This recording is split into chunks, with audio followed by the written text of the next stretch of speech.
बात करेंगे प्रयागराज की। प्रयागराज में कल बवाल के बाद अब पुलिस यह एक्शन शुरू हो गया। पुलिस ने लगभग 50 आरोपियों को गिरफ्तार किया है।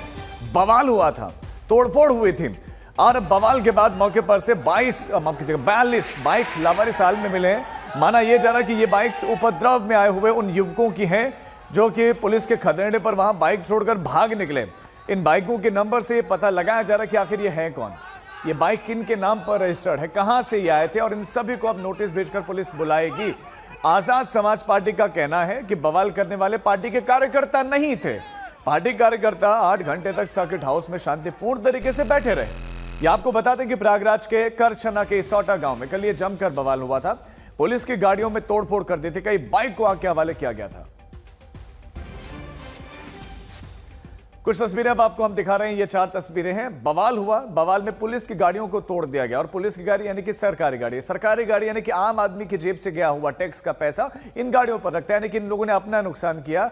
अब आरोप चूंकि लग रहे हैं भीम आर्मी पर। भीम आर्मी का कहना है कि ये जो कार्यकर्ता हमारे नहीं थे, ये न जाने कौन थे, पुलिस इन्वेस्टिगेशन कर रहे हैं।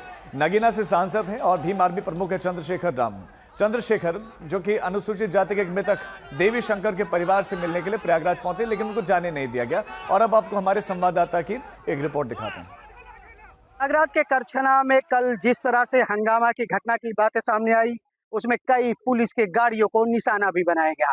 ये वो गाड़ियां हैं जिसको कार्यकर्ताओं ने यानी भीम आर्मी कार्यकर्ताओं ने जमकर तोड़फोड़ की थी। उसके बाद कई गाड़ियों में आगजनी की भी बात आई थी। डायल 112 गाड़ी को अपना निशाना बनाया गया। तो वहीं एक गाड़ी जो पुलिस की थी, इसमें ये भी बुरी तरीके से क्षतिग्रस्त की गई थी। यानी इस पूरे घटनाक्रम में अब तक पुलिस ने बड़ी कार्रवाई की है और तकरीबन 50 लोगों को अरेस्ट किया है। और पुलिस का भी ये सीधा कहना है कि हम लोग इस घटना में किसी भी आरोपी को बख्शेंगे नहीं, क्योंकि प्रयागराज में इस तरह की घटना बहुत दिनों बाद आई है। लिहाजा पुलिस ये सीधा कह रही है कि और लोगों को हम लोग फोटो और वीडियो के जरिए चिन्हित कर रहे हैं। 50 लोगों को अरेस्ट किया है, लेकिन अब जो अरेस्ट हुए हैं यानी जिनके ऊपर कार्रवाई होनी है, उन पे एनएसए और गैंगस्टर के तहत कार्रवाई होगी। और पुलिस इस पूरे मामले में किसी भी तरीके से आरोपियों को बख्शने के मूड में नहीं है। इस पूरे मामले पर पुलिस का पक्ष प्रयागराज के डीसीपी विवेक कुमार ने रखा है।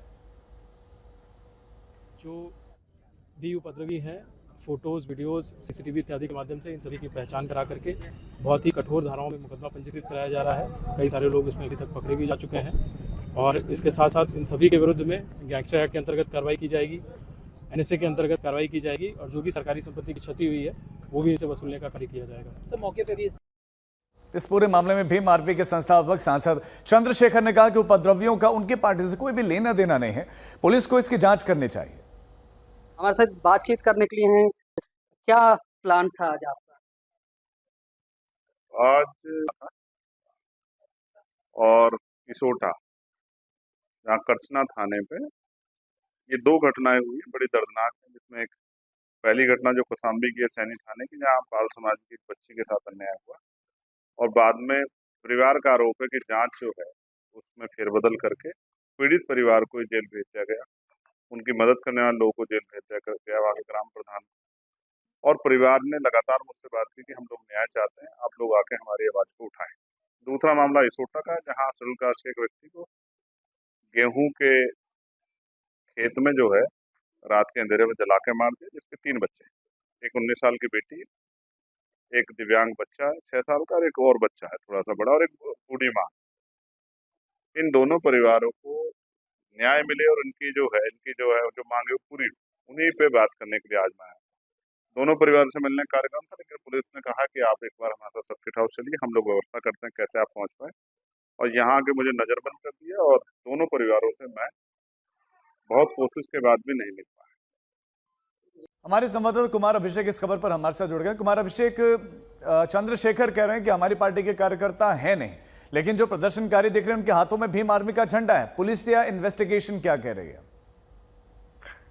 देखिए राजीव, दरअसल जो हंगामा हुआ है, जो करछना में हंगामा हुआ है कल शाम को 4 बजे, चंद्रशेखर इसी रास्ते से जाने वाले थे और इसी रास्ते से वो कौशाम्बी जाने वाले थे, जहां पर बताया जा रहा है कि सैकड़ों की तादाद में उनके कार्यकर्ता जमा थे। और जब उन्हें पता चल रहा है कि चंद्रशेखर को नजरबंद किया गया सर्किट हाउस में, उसके बाद वहां पर हिंसा शुरू हो गई, वहां पर हंगामा तोड़फोड़ शुरू हो गया। तो निश्चित तौर पर चंद्रशेखर ने तो अपने को डिसोसिएट करने की कोशिश की है कि उनका इससे कोई लेना देना नहीं है, लेकिन वो कार्यकर्ता भीम आर्मी के ही बताए जा रहे हैं। अब चंद्रशेखर ने यह भी कहा है कि जिन लोगों को गिरफ्तार किया है, बेशक जो आए थे उनसे लेना देना नहीं है, लेकिन अगर सरकार उनके खिलाफ कई कार्रवाई ज्यादा करेगी तो फिर वो इसके खिलाफ अब लखनऊ में भी प्रदर्शन करेंगे। फिलहाल वो प्रयागराज से वाराणसी जा चुके हैं, लेकिन ये मामला बड़ा हो चुका है। 50 से ज्यादा लोग गिरफ्तार किए जा चुके हैं और एनएसए और गैंगस्टर एक्ट जैसे धाराएं उन पर लग रही हैं। तो निश्चित तौर पर बहुत लंबे समय के बाद एससी समाज इस तरीके से आंदोलित हुआ है, या यूं कह लें कि इस तरीके से सड़कों पर उतरा है और इस तरीके से हिंसा हुई है। अब जवाब चंद्रशेखर को भी देना होगा, क्योंकि इतने बड़े पैमाने पर इस कार्रवाई हो रही है। हालांकि उनका जो आरोप था या उनका कहना है वो परिवार से मिलने जा रहे हैं और उन्हें नहीं जाने दिया गया। तो अब देखना यह है कि आगे इसमें होता क्या है, लेकिन बहुत कड़ी कार्रवाई करने के मूड में है प्रयागराज पुलिस। जी कुमार अभिषेक, बहुत जी। शुक्रिया आपका इस तमाम जानकारी के लिए।